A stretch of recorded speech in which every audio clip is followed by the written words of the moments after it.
तो बच्चों good morning. तो चलो आज हम लोग सॉलिड स्टेट जो चैप्टर है क्लास 12 केमिस्ट्री का फर्स्ट चैप्टर ठोस अवस्था, उसका बहुत ही जो इम्पोर्टेंट क्वेश्चन है जो आपके बोर्ड के एग्ज़ाम के लिए इम्पोर्टेंट हो सकता है उसे हम लोग इस वीडियो में करने वाले हैं।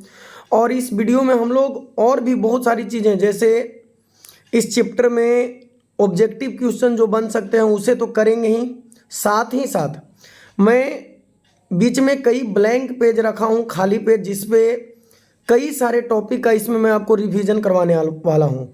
तो वीडियो के बीच में और लास्ट में कई जगह पे मैं इसमें कई सारे टॉपिक जैसे यूनिट सेल, डेंसिटी, रेडियस और फार्मूला ऑफ कंपाउंड का रिवीजन करवाने वाला हूं। ठीक है, तो इस पूरा वीडियो को देखने के बाद आपका सिर्फ दो टॉपिक बच जाएगा सॉलिड स्टेट से। एक है सेमीकंडक्टर और दूसरा है सॉलिड का मैग्नेटिक प्रॉपर्टी, जिसे हम लोग अगले वीडियो में कवर करेंगे।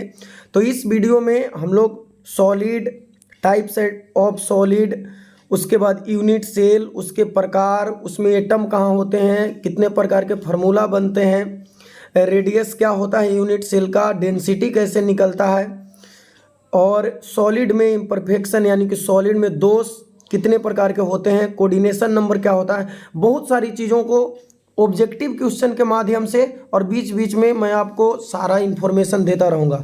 तो वीडियो बहुत ही इम्पोर्टेंट होने वाला है।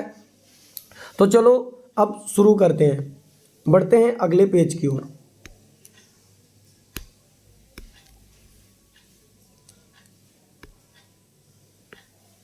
तो देखो यहाँ पे कितनी अच्छी बात लिखी हुई है, इम्पॉसिबल को गौर से देखो, वो खुद कहता है आई एम पॉसिबल। बस देखने का नज़रिया बदलो और कुछ करो, क्योंकि हारने के लिए तो ज़िंदगी पड़ी है, पर नज़र उठाओ आगे ज़िंदगी खड़ी है।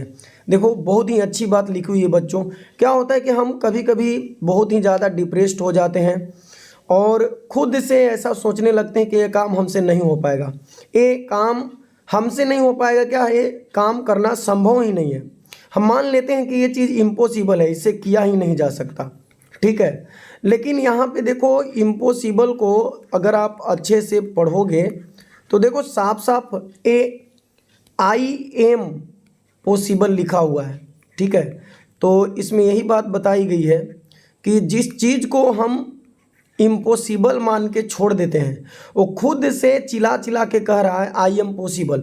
आप इम्पॉसिबल को तोड़ो, देखो आई एम और यहाँ पे पॉसिबल। तो दिक्कत हमारी नज़रिए में ही होता है। ठीक है, हम सोचते जो हैं जिस प्रकार से सोचते हैं उसी प्रकार से हम बन जाते हैं। तो मनोबल ऊंचा रखो और एटीट्यूड हाई रखो। आपके अंदर से आवाज़ आनी चाहिए कि इस काम को मैं कर सकता हूं और मैं तो बिल्कुल ही कर सकता हूं, तो आप ज़रूर उस काम को कर सकते हो। ठीक है, आप जिसे इम्पॉसिबल मान के छोड़ देते हो तो वो फिर आपसे कभी नहीं हो पाएगा। ठीक है, तो कोई भी चीज़ इम्पॉसिबल नहीं है बच्चों, सब चीज़ पॉसिबल है, सब कुछ किया जा सकता है। तो सिर्फ जज्बे और जुनून की ज़रूरत है।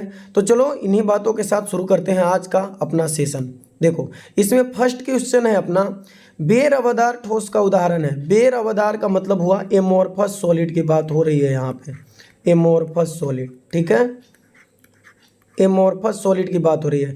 तो हीरा क्रिस्टेलाइन है, ग्रेफाइट क्रिस्टेलाइन है, नमक भी यानी साधारण नमक क्रिस्टेलाइन है। यहाँ पे जो रबर है वो आपका एमोर्फस सॉलिड है। नेक्स्ट क्वेश्चन है, निम्नलिखित में से कौन अक्रिस्टलीय ठोस का उदाहरण है।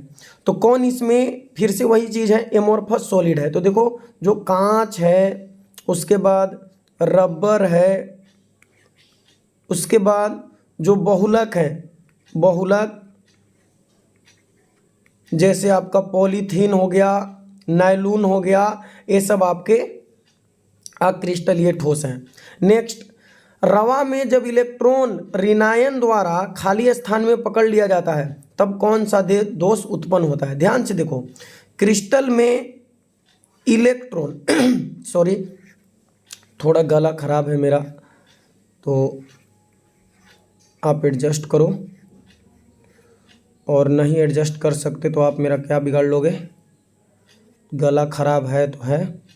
रवा में जब इलेक्ट्रॉन ऋणायन द्वारा खाली स्थान में पकड़ लिया जाता है तब कौन सा दोष होता है। ठीक है, देखो रवा में जब इलेक्ट्रॉन ऋणायन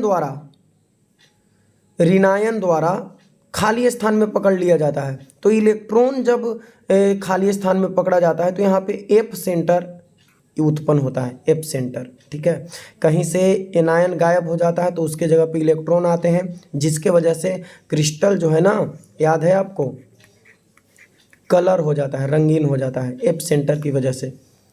HCP में परमाणुओं की संख्या है, तो देखो यहाँ पे HCP पूछा गया है, हेक्सागोनल क्लोज पैकिंग में परमाणुओं की संख्या कितनी है, तो हेक्सागोनल में 4 है।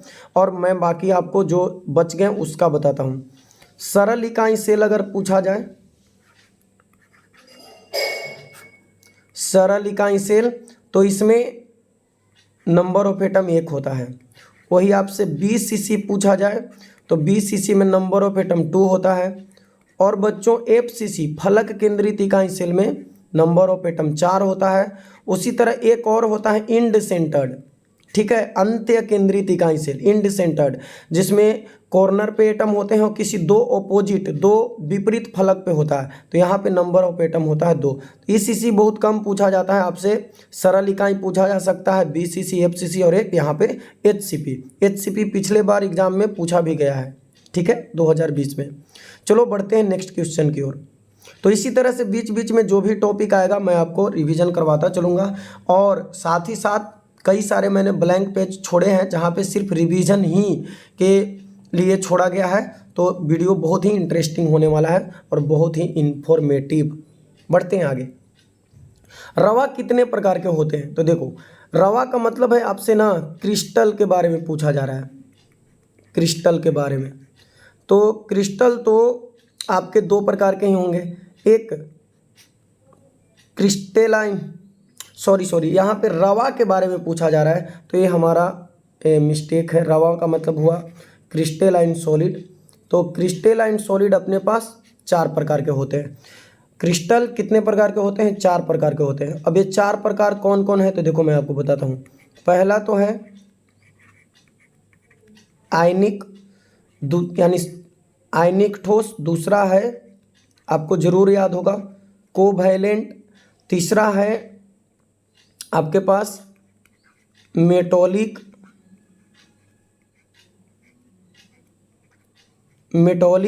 और एक चौथा है वो है मॉलिक्यूलर।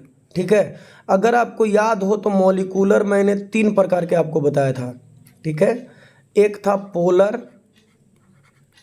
दूसरा था नॉन पोलर,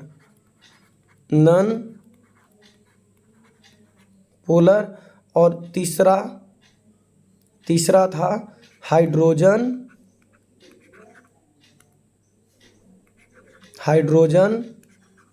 बॉन्डेड। तो ये पूरी तरह से क्रिस्टल का यानी रवा का प्रकार हो गया आपके पास, ठीक है। आयनिक ठोस, सहसंयोजक ठोस, आयनिक ठोस में आयनिक बंधन होता है, सहसंयोजक में सहसंयोजक बंधन होगा। मेटॉलिक ठोस में आपको पता है, धातुई ठोस में सी ऑफ इलेक्ट्रॉन होता है, इलेक्ट्रॉनों का समुद्र, और बीच बीच में कैटायन प्रेजेंट होते हैं, मेटॉलिक आयन। मॉलिक्यूलर सॉलिड, आणविक ठोस 3 प्रकार के होता है, ध्रुवीय, अध्रुवीय और हाइड्रोजन बॉन्डेड। तो हाइड्रोजन बॉन्डेड में मैं आपको बता दूं, ये बहुत ही इंपॉर्टेंट है, एग्जाम में आ सकता है। आपको 3 याद रखना है, यही तीनों बार बार रिपीट होते हैं। एक तो है HF, दूसरा है H2O, और तीसरा है आपके पास NH3, ठीक है, NH3। तो ये 3 जो हैं HF, H2O और NH3 hydrogen bonded molecular solid है, जो कि बहुत इंपॉर्टेंट है। चलो आगे बढ़ते हैं। H2O में किस प्रकार के आबंध पाए जाते हैं, तो देखो आ ही गया क्वेश्चन, मैंने अभी आपको बताया H2O में हाइड्रोजन बंधन पाया जाता है। नेक्स्ट, HCP संरचना में पैकिंग फ्रैक्शन कितना होता है, तो देखो पैकिंग फ्रैक्शन की जब बात हो, पैकिंग प्रभाज की, इसको अंग्रेजी में बोलते हैं, यहाँ पे P लिखना होगा। तो जब मैं पैकिंग फ्रैक्शन की बात करता हूँ तो यहाँ पे होता है, ये पैकिंग प्रभाज का अंग्रेजी होता है पैकिंग पैकिंग फ्रिक्शन। और देखो दो चीज होता है, दोनों में थोड़ा सा अंतर है। पैकिंग प्रभाज आपसे पूछा जाए तो वो अलग चीज होता है, और पैकिंग इफिशियंसी पूछा जाए यानी पैकिंग प्रगुणता या पैकिंग क्षमता, तो उसमें 100 से, जब पैकिंग प्रभाज में यानी पैकिंग फ्रैक्शन में 100 से मल्टीप्लाई कर देते हैं तो आपका आ जाता है पैकिंग क्षमता। तो यहाँ पे अगर एचसीपी का पैकिंग क्षमता पूछा जाए आपसे, प्रगुणता या क्षमता, तो ये आप बताओगे कि 74% होता है। ठीक है, 74%। लेकिन जब प्रभाज पूछा जाए तो 0.74। और यही चीज़ एफसीसी का भी होता है। एफसीसी और एचसीपी ये दोनों का यही होता है। ठीक है, पैकिंग प्रभाज पूछे तो 0.74 और पैकिंग प्रगुणता पूछे तो 74%। 100 से मल्टीप्लाई कर देंगे। बीसीसी इकाई सेल में कितना जगह खाली होता है? तो देखो बीसीसी में पैकिंग क्षमता हम लोग निकाल लेते हैं, पैकिंग इफिशियंसी, और इधर लिख लेते हैं यूनिट सेल। तो याद रखना सरल इकाई सेल में आपका पैकिंग क्षमता होता है 52.4%, यानी 52 पॉइंट समथिंग। वही बीसीसी में आपका हो जाता है 68%, एफसीसी में हो जाता है 74%। तो एक क्वेश्चन एग्जाम में आपके आया हुआ है, पूछ रहा है कि खाली स्थान कितना होगा। तो देखो इसमें कितना हो जाएगा, 47.6 हो जाएगा। इसमें 100 में से 68 घटाओ 32 हो जाएगा, अब इसमें 26 हो जाएगा। तो ये दोनों चीज़ आपको याद रखना है कि सरल इकाई सेल में पैकिंग प्रगुणता 52.4 होता है, खाली जगह 47.6 होता है। बीसीसी में 68% भरा हुआ होता है एटम के द्वारा, और खाली होता है 32%। एफसीसी में 74% प्रेजेंट रहता है और 26% खाली। तो आपसे खाली जगह कहाँ पे पूछा गया? बीसीसी, तो बीसीसी में 32%। बढ़ते हैं आगे। एक धातु का रावाकरण हेक्सागोनल क्लोज पैक एचसीपी में होता है, तो एचसीपी में कोऑर्डिनेशन नंबर कितना होगा? तो एचसीपी में आपको याद रखना है 12। देखो मैं आपको बताता हूँ कोऑर्डिनेशन नंबर। बीसीसी में आपको याद रखना है कोऑर्डिनेशन नंबर 8 होता है। ठीक है, और एफसीसी या सीसीपी या एचसीपी, ठीक है, यहाँ पे आपको याद रखना है कोऑर्डिनेशन नंबर 12। ठीक है, तो ये हो गया आपका कोऑर्डिनेशन नंबर। एक चीज़ और बताता हूँ, NaCl में अगर कोऑर्डिनेशन नंबर पूछा जाए तो Na+ का 6 होगा और Cl- का भी 6 होगा। वही अगर आपसे सीजियम क्लोराइड में पूछा जाए, तो यहाँ पे Cgm+ का 8 होगा और क्लोरीन माइनस का भी 8 होगा। ठीक है, तो ये कोऑर्डिनेशन नंबर है सबका, आप लोग याद रखना जरूर, एग्जाम में पूछा जा सकता है कि बीसीसी का कोऑर्डिनेशन नंबर 8, एफसीसी, सीसीपी या एचसीपी का 12, NaCl में 6 और सीजियम क्लोराइड में 8। तो इतना मैंने बताया इस क्वेश्चन से आपको। चलो आगे बढ़ते हैं। निम्नलिखित में से कौन से जोड़े क्रमशः चतुष्फलकीय वॉइड और अष्टफलकीय वॉइड तो बनाते हैं? तो देखो यहाँ पे जो HCP और CCP हैं, HCP और CCP, इसी में टेट्राहेड्रल और ऑक्टाहेड्रल वॉइड का निर्माण होता है। तो आप याद रखना टेट्राहेड्रल वॉइड और ऑक्टाहेड्रल वॉइड ये दोनों कहाँ पे बनते हैं? ये बनते हैं HCP और CCP में। नेक्स्ट, मूल क्रिस्टल तंत्र की संख्या कितना है? तो आप सबको पता होगा, बहुत ही इजी क्वेश्चन है, 7 होता है। कौन कौन होता है मैंने आपको बताया था, cubic, tetragonal, orthorhombic, rhombohedral, monoclinic और ट्राइक्लिनिक। कितना हुआ? 6। यहाँ पे एक और होगा हेक्सागोनल। ठीक है, हेक्सागोनल। तो cubic, tetragonal, orthorhombic, rhombohedral, hexagonal, monoclinic और ट्राइक्लिनिक। तो याद रखना ए ट्रिक है CTORHMT, CTORHMT। तो ये किसका नाम बता रहा है? क्यूबिक। ये हो गया आपका टेट्रागोनल, ये हो गया ऑर्थोरोम्बिक,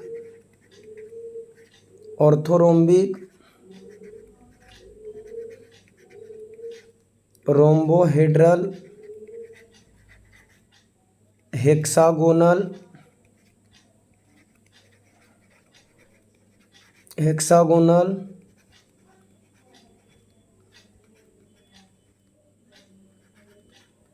मोनोक्लिनिक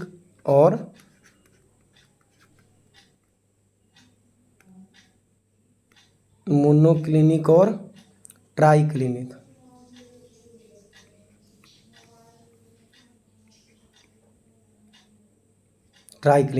तो ये 7 क्रिस्टल सिस्टम होते हैं। आगे बढ़ते हैं। निम्नलिखित में कौन बेरवेदार ठोस है? तो फिर से वही आ गया। बेरवेदार मतलब क्या? बेरवेदार का मतलब हुआ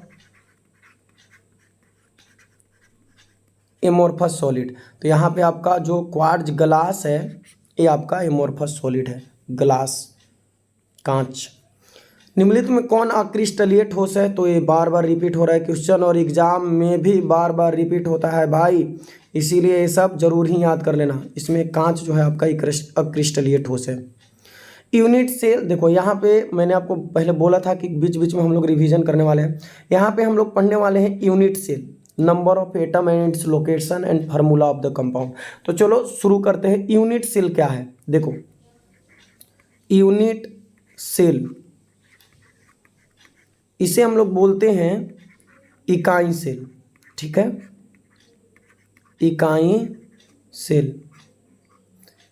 तो देखो इकाई सेल कहते किसको हैं? इकाई सेल सबसे स्मॉलेस्ट पार्ट होता है, smallest part of crystal, smallest part of crystal. ये क्रिस्टल का सबसे छोटा पार्ट होता है, जिसको बार बार रिपीट करने से, एक दूसरे के ऊपर सजाने से या एक दूसरे के अगल बगल सजाने से पूरा क्रिस्टल का निर्माण होता है। ठीक है, अब ये जो यूनिट सेल है ना, इकाई सेल,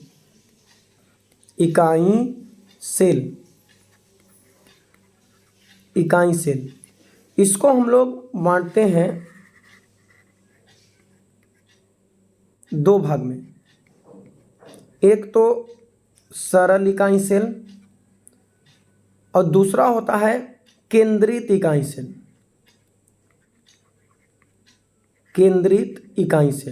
ठीक है, अभी केंद्रित इकाई सेल को हम लोग 3 भाग में बांट देते हैं। ठीक है, 3 भाग में बांट देते हैं केंद्रित इकाई सेल को।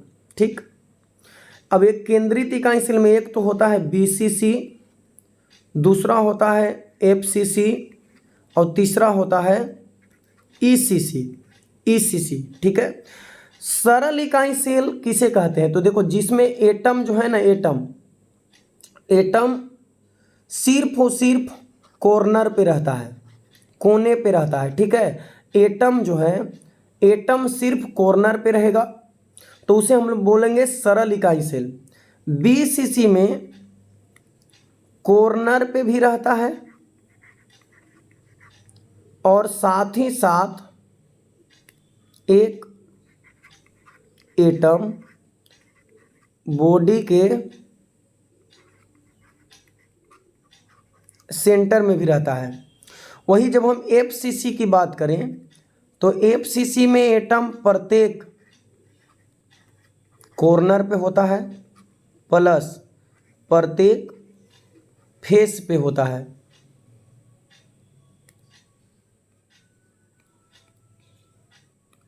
प्रत्येक फेस पे होता है। ठीक है, वही अगर ECC की बात किया जाए तो यहाँ पे एटम प्रत्येक कॉर्नर पे होता है plus two opposite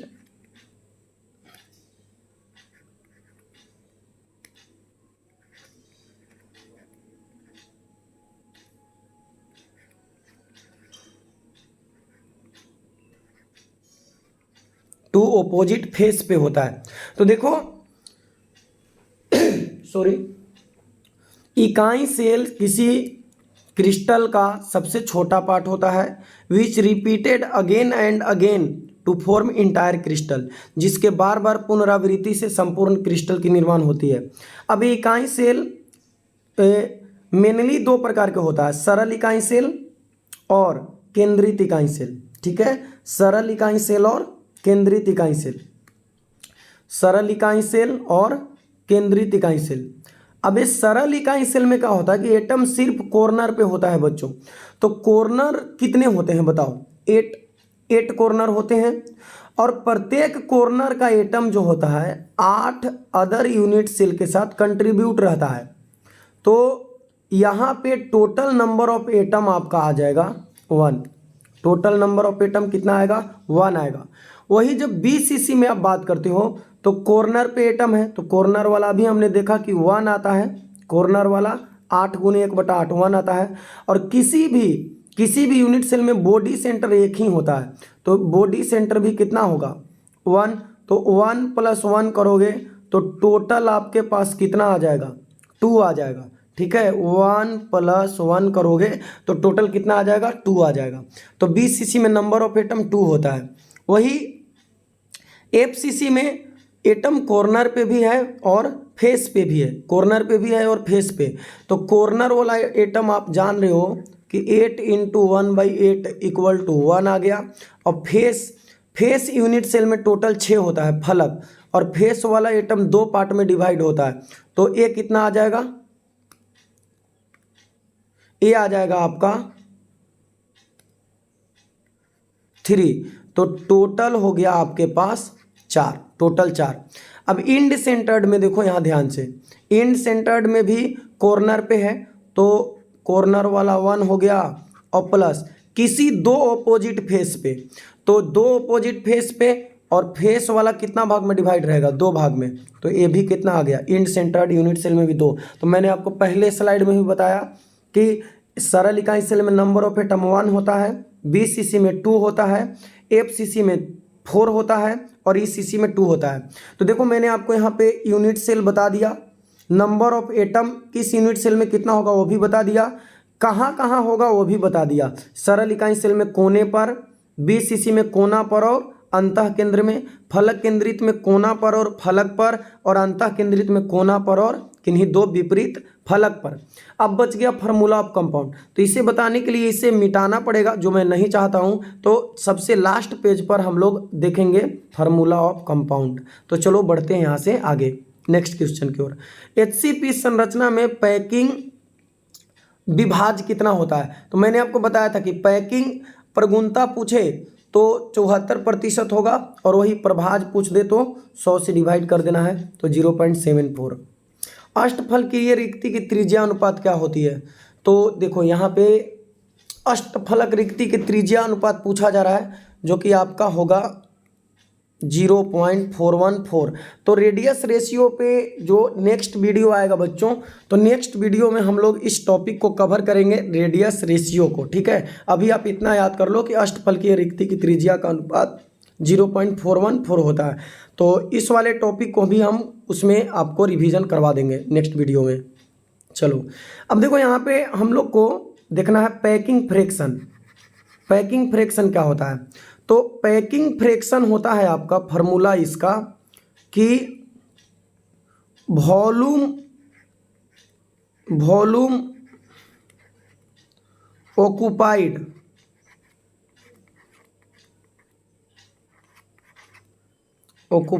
by atom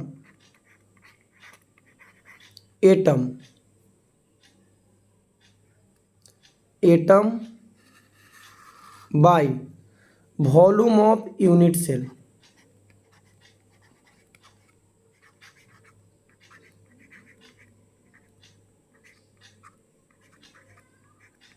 volume of unit cell. तो पैकिंग फ्रैक्शन का मतलब हुआ वही हुआ पैकिंग प्रभाज। तो किसी इकाई सेल में कुल परमाणु कितने हैं, ठीक है, कुल परमाणु कितने हैं और उस इकाई सेल का आयतन कितना है उससे भाग देंगे तो आपका आ जाएगा पैकिंग प्रगुणता। तो अगर आपसे पूछा जाए किस बताओ सरल इकाई सेल में पैकिंग प्रगुणता कितना होगा, तो आपको पता है कि सरल इकाई सेल में नंबर ऑफ एटम तो एक ही होता है, तो नंबर ऑफ एटम एक है तो इसका आयतन कितना होगा 4/3 और पाई आर क्यू। एटम को हम लोग गोलाकार मानते हैं तो 4/3 पाई आर क्यू। और आपको पता है कि सरल इकाई सेल के लिए जो रेडियस होता है,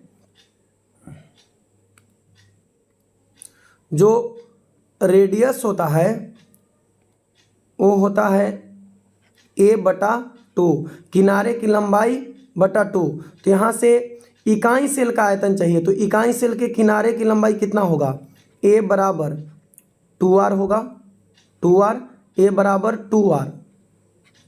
2r, ठीक है। तो यहाँ पे हम लोग क्या करेंगे पूरे इकाई सेल का आयतन AQ करेंगे, AQ करेंगे तो क्या हो जाएगा 2r³ हो जाएगा, ठीक है, 2r³ हो जाएगा।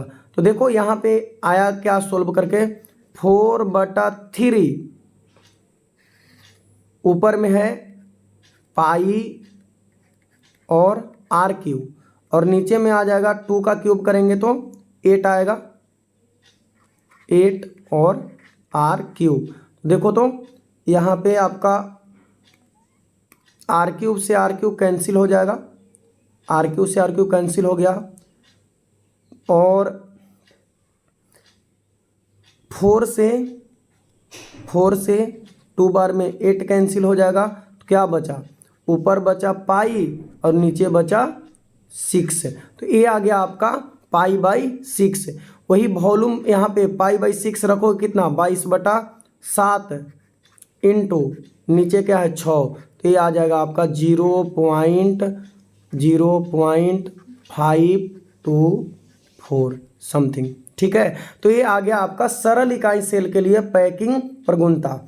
क्या है पैकिंग प्रगुणता, ये पैकिंग प्रगुणता नहीं, पैकिंग प्रभाज है, पैकिंग प्रभाज। यही प्रगुणता पूछेगा तो इसमें 100 से मल्टीप्लाई कर देंगे तो 52.4 आ जाएगा। अगर इसमें हम 100 से मल्टीप्लाई कर दें तो क्या आ जाएगा पैकिंग प्रगुणता, पैकिंग इफिशियंसी आ जाएगा। तो सरल इकाई सेल में कुल गोला एक होता है तो गोले का आयतन ऊपर और कुल सरल इकाई सेल का आयतन नीचे। दूसरा देखो अब एक और बताऊंगा केवल मैं, ठीक है, वो चलो देख लेते हैं हम लोग FCC के लिए, ठीक है, FCC के लिए। तो आपको पता है FCC में नंबर ऑफ एटम कितना होता है 4 होता है, तो 4 होता है तो क्या लिखोगे बताओ 4 इंटू एक गोले का आयतन बताओ 4/3 पाई r³ और साथ ही साथ नीचे अब बताओ यहाँ पे इकाई सेल का आयतन नीचे लिखना होता है, इकाई सेल का आयतन। तो पहले तो आप बताओ FCC के लिए R = होता है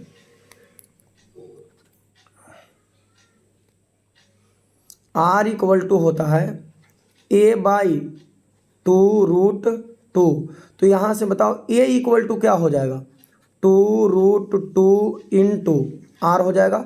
तो A किसी क्यूब का यूनिट सेल क्यूब के जैसा होता है, तो क्यूब का वॉल्यूम कितना होगा बताओ, क्यूब का वॉल्यूम होगा AQ। तो एक की जगह पे यहाँ पे हम लोग रखेंगे 2√2 इंटू R का होल क्यूब, 2√2 इंटू R का होल क्यूब, ठीक है। तो अब सोल्व करते हैं इसको 4 ये कितना आ जाएगा बताओ, ये आ जाएगा आपका 16 पाई r³ बाई नीचे 3 तो ऊपर से आया और यहाँ पे करोगे 2 का क्यूब तो 8 हो जाएगा और फिर 2√2 का क्यूब तो ये आ जाएगा टोटल 16√2 इंटू r³, ठीक है। तो देखो अब कैंसिल करते हैं यहाँ पे, तो r³ से r³ कैंसिल हो गया, 16 से 16 कैंसिल हो जाएगा तो बच गया पाई/3√2। तो यहाँ भी आप रखोगे वैल्यू पाई का 22/7 रख दो, या 3.14 इंटू 3 इंटू √2 का वैल्यू 1.41 और 4, तो 414। इसको सोल्व करने के बाद आपका आ जाएगा 0.74 आ जाएगा। ठीक है, तो ये आ गया आपका FCC का पैकिंग प्रभाज। ठीक, तो इस तरह से जिस इकाई सेल में जितना नंबर ऑफ एटम रहेगा उतना का वॉल्यूम ऊपर रखेंगे, अब पूरा यूनिट सेल के वॉल्यूम से भाग दे देंगे। यूनिट सेल का वॉल्यूम कैसे निकलेगा, तो जो रेडियस और एज लेंथ के बीच का रिलेशन है वहाँ से एज लेंथ निकालेंगे। आपको फॉर्मूला ये याद करना पड़ेगा, आगे फिर हम इसको मेंशन करेंगे। ठीक है, चलो बढ़ते हैं हम नेक्स्ट क्वेश्चन की ओर। तो बच्चों, मैं अपनी तरफ से बहुत मेहनत कर रहा हूँ कि आपका एग्ज़ाम से पहले सारा टॉपिक कंप्लीट हो जाए, तो आप थोड़ा सा हेल्प करो ताकि हमको भी मनोबल मिले। देखो, आज 10वीं का टाइम है, दशहरे का टाइम है, और तो मैं आपके लिए वीडियो बना रहा हूँ, तो आप भी वीडियो को लाइक कर दिया करो और शेयर भी कर दिया करो, और अगर चैनल पर नए हो तो चैनल को सब्सक्राइब कर लो। मैं प्रतिबद्ध हूँ आपको एग्ज़ाम से पहले सारे टॉपिक का रिवीजन करवाने के लिए और सारे टॉपिक का ऑब्जेक्टिव क्वेश्चन सोल्व करवाने के लिए। तो ये वीडियो थोड़ा सा लंबा हो सकता है क्योंकि इसमें बहुत सारा इन्फॉर्मेशन आपको मैं देने वाला हूँ। ठीक, देखो, घनाकार संरचना में पिंड केंद्रित का मतलब क्या हुआ, BCC। तो BCC परमाणु की कोऑर्डिनेशन नंबर कितना होता है? देखो, मैंने आपको अभी पिछले स्लाइड में बताया कि BCC का कोऑर्डिनेशन नंबर 8 होता है, आप पीछे जाकर देख लेना। नेक्स्ट, क्रिस्टल जालक में प्रति परमाणु अष्टफलकीय रिक्तियों की संख्या कितनी होती है? तो यहाँ पे फिर से देखो, मैं आपको एक अच्छा सा बात बताता हूँ। देखो, इफ नंबर ऑफ एटम बराबर n, किसी भी क्रिस्टल में अगर परमाणुओं की संख्या n है तो नंबर ऑफ ओक्टाहेड्रल वॉइड यानी अष्टफलक रिक्ति की संख्या भी n ही होगी। ठीक है, और नंबर ऑफ टेट्राहेड्रल वॉइड वो हो जाएगा 2n। याद रखना, बहुत इंपॉर्टेंट है। यदि किसी क्रिस्टल में परमाणुओं की संख्या n है तो अष्टफलक रिक्ति की संख्या n ही होगी, लेकिन चतुष्फलक रिक्ति की संख्या दुगना होगी।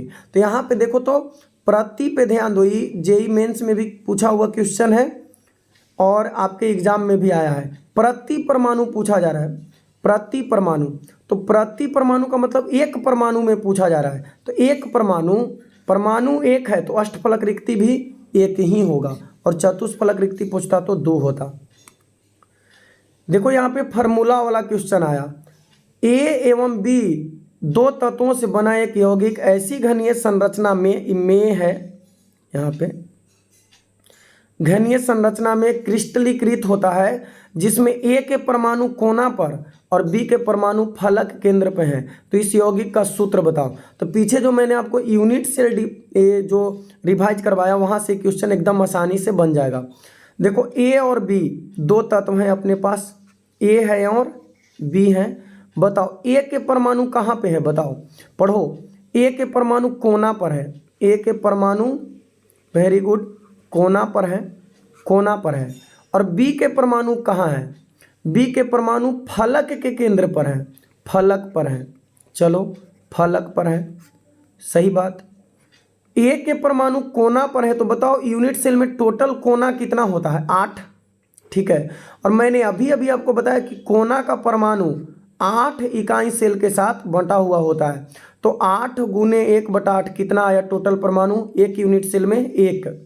अब फलक देखो, फलक टोटल यूनिट सेल में होता है 6, और फलक वाला परमाणु जो है आपका 2 यूनिट सेल के साथ कंट्रीब्यूट करता है। तो एक कितना आ गया, 3। तो देखो, A के परमाणु आपके पास आया 1, लेकिन B के परमाणु कितना आया, 3। तो ये जो यूनिट सेल का फार्मूला होगा कंपाउंड का, ये आएगा AB3, क्योंकि A 1 आया और B 3 आया, तो आंसर होगा AB3। आई होप आप समझ गए होंगे। कुछ और क्वेश्चन मैं लास्ट में करवा दूंगा आपको। NaCl क्रिस्टल की संरचना होती है फलक केंद्रित, ठीक है। तो याद रखना CsCl ये भी पूछा जाता है। CsCl की संरचना आपका हो जाता है BCC और NaCl की संरचना हो जाती है NaCl की FCC। नेक्स्ट, इनमें से कौन आयनिक ठोस है? तो ये सिंपल सी बात है, lithium fluoride, NaCl, KCl, MgO, धातु अधातु जिसमें दोनों रहता है, ये सब आपके आयनिक ठोस हैं। ग्रेफाइट की संरचना हेक्सागोनल होती है। और हीरा के पूछता ना, हीरा, तो हीरा आपको जवाब दे देना था कि चतुष्फलक होता है, ठीक है। तो हीरा चतुष्फलक टेट्राहेड्रल और ग्रेफाइट हेक्सागोनल। नेक्स्ट, किसी रावा में बिंदु डिफेक्ट उसके घनत्व को घटा देता है। तो घनत्व घटता है शॉर्टकी डिफेक्ट में। शॉर्टकी डिफेक्ट में क्या होता है कि धनायन प्लस ऋणायन ये हो जाता है गायब। बराबर संख्या में धनायन और ऋणायन हो जाता है गायब। और फ्रेंकल डिफेक्ट में क्या होता है? तो फ्रेंकल डिफेक्ट में कोई धनायन अपने जालक बिंदु से हटके और अंतरालीय स्थान पे चला जाता है। नेक्स्ट, निम्नलिखित किस युग में चतुष्फलक और अष्टफलक, मैंने आपको बताया था कि कहाँ पे पाए जाते हैं, CCP और FCC में। तो यहाँ पे इसमें आंसर हो जाएगा आपका HCP और CCP, HCP और CCP, ठीक है। तो ये हो जाएगा आपका आंसर। नेक्स्ट, FCC घनीय कोष्टक में हर फलक केंद्र में उपस्थित परमाणु कितने कोष्टक के साथ साझा करता है?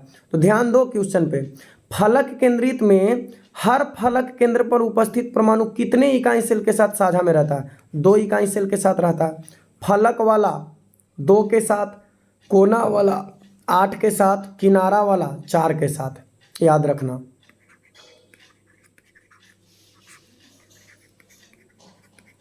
फलक वाला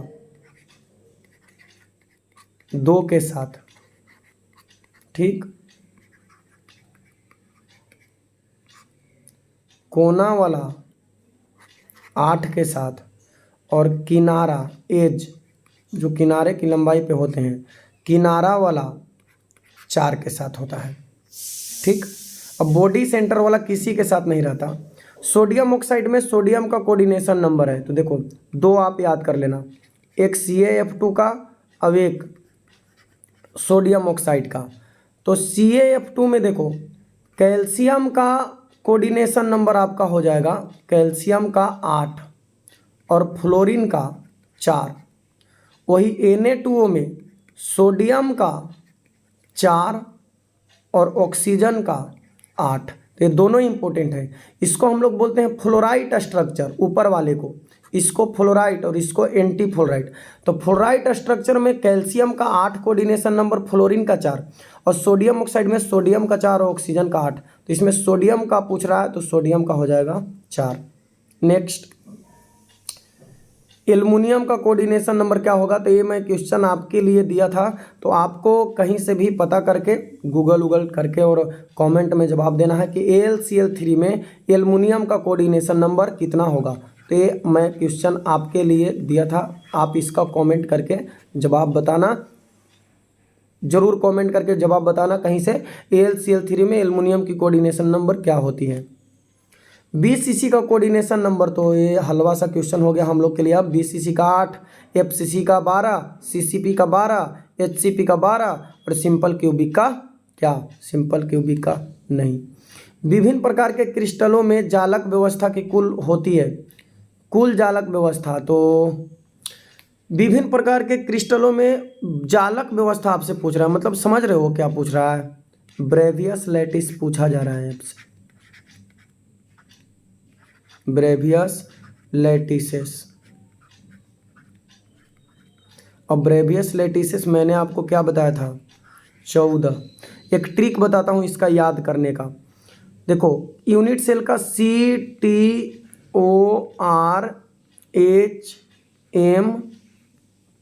ये ट्रिक है CTORHMT। और नंबर ऑफ ब्रेवियस लैटिस पूछे ना तो ये ट्रिक याद रखना, 3, 2, 4 1 1 2 1। बोलो मेरे साथ, 3 2 4 1 1 2 1। 3 2 4 1 1 2 1। 3 2 4 1 1 2 1। CTORHMT। तो अब देखो, क्यूबिक में 3 होगा ब्रेवियस लेटिस, टेट्रागोनल में 2 होगा, ऑर्थोरोम्बिक में 4 होगा, रोम्बोहेड्रल में 1 होगा, हेक्सागोनल में 1 होगा, मोनोक्लिनिक में 2 होगा, ट्राइक्लिनिक में 1 होगा। टोटल कितना हुआ? 3 2 5 4 9 1 10 11 2 13 1 14। तो टोटल यहाँ से लेके यहाँ तक हो गया आपका 14 ब्रेवियस लेटिस। तो यहाँ पे आंसर होगा D. Next, type of unit cell, edge length, number of atom and coordination number, ये सारा चीज़ जानना है। तो देखो, ये लगता है हमारा लास्ट स्लाइड है, तो नहीं, अभी और भी क्वेश्चन है। चलो अच्छा, पहले इस सब क्वेश्चन को देख लेते हैं। क्रिस्टल में संभावित आकाशीय जालक स्पेस लैटिस की संख्या कितनी होती है? तो पॉसिबिलिटी है 230 प्रकार के, ठीक है, ये उतना इंपॉर्टेंट क्वेश्चन नहीं है।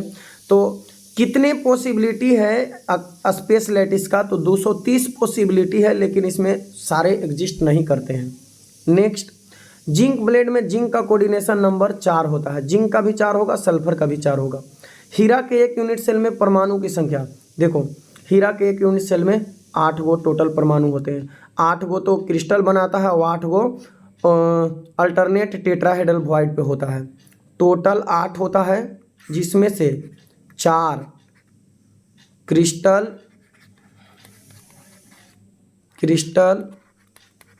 बनाता है और 4 अल्टरनेट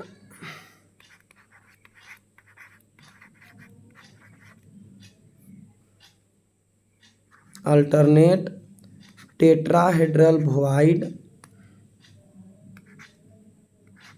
पर रहता है। तो टोटल हीरा में 8 एटम। अंतः केंद्रित परमाणु का कोऑर्डिनेशन नंबर, अंतः केंद्रित मतलब वही BCC का कोऑर्डिनेशन नंबर 8 होगा।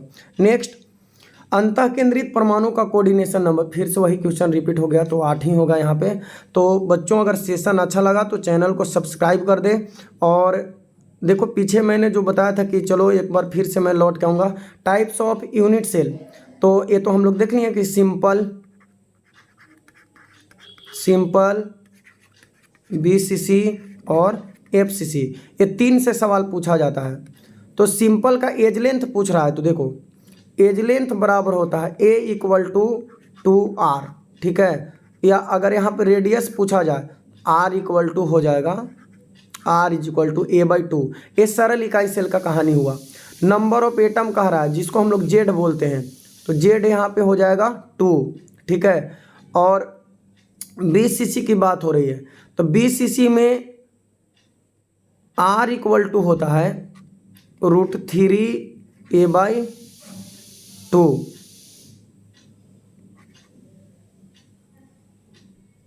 √3A/2, सॉरी, यहाँ पे 4 होगा, तो यहाँ पे आपका हो जाएगा 4, ठीक है, 4। तो BCC के लिए होता है √3A/4 रेडियस। बताओ एज लेंथ क्या हो जाएगा? एज लेंथ हो जाएगा 4R/√3 इंटू A 4R/√3, ये तो निकाल ही रहे हैं, तो हो जाएगा आपका 4R/√3, ठीक है। और यहाँ पे और नंबर ऑफ एटम, BCC में Z = मैंने आपको बताया था 2। उसके बाद FCC का देखो, रेडियस = होता है R = A/2√2। तो यहाँ से A = क्या होगा? 2√2 इंटू R, मैंने पहले भी आपको बताया। और नंबर ऑफ एटम हो जाएगा कितना? 4। वही FCC का कोऑर्डिनेशन नंबर मैंने आपको बताया कितना? तो FCC का कोऑर्डिनेशन नंबर मैंने आपको बताया, FCC का कोऑर्डिनेशन नंबर कितना बताया था? FCC का बताया था 6, ठीक है। और BCC का कोऑर्डिनेशन नंबर मैंने आपको बताया था 8, ठीक है। तो ये हो गया आपका आज का सेशन कंप्लीट। तो थोड़ा सा वीडियो लंबा हो गया, लेकिन कोई नहीं, इसमें जानकारी भी करीब करीब मैंने आपका 80% चैप्टर कंप्लीट कर दिया इस वीडियो में। बाकी का जो बचा हुआ है उसमें बहुत सारा ऑब्जेक्टिव क्वेश्चन अगले वीडियो में करेंगे, और कुछ बचा हुआ टॉपिक जैसे पैरामैग्नेटिक, डाईमैग्नेटिक यानी चुंबकीय गुण, और N type, P type semiconductor, और रेडियस रेशियो का मैंने आपको बताया था, तो वो सब अगले वीडियो में करेंगे। Thanks for watching. मिलते हैं अगले वीडियो में।